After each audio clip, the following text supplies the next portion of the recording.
I am on my phone a lot and I use it for work all the time, so I am constantly looking down. What can I do so that I don't hurt my neck?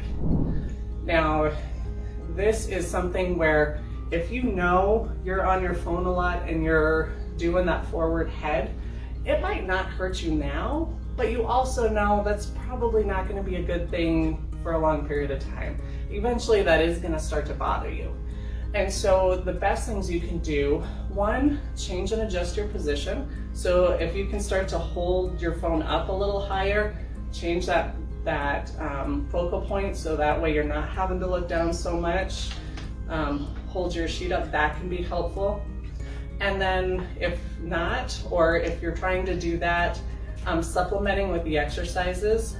So the biggest things that I find helpful for those kind of things are that open book, which is that lying on your back, arms out to the side that I was showing you, pressing your head back down into the table, and then doing the wall slides, going up the wall.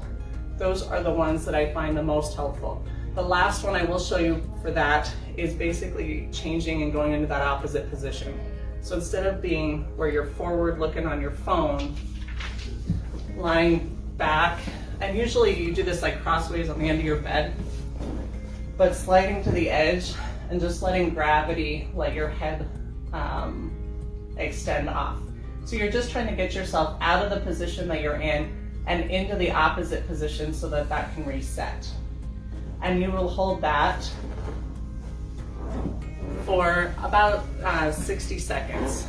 Now it's not crank your head back as far as you possibly can. It's going to a position of comfort, that point that it feels the best. That's where you want to be. Now if you're somebody with blood pressure issues or issues with your brain or your head and you're not supposed to put your head back, please do not put your head back. This is for general neck stuff, so if you have extenuating circumstances, check with your doctor before you look at doing that one.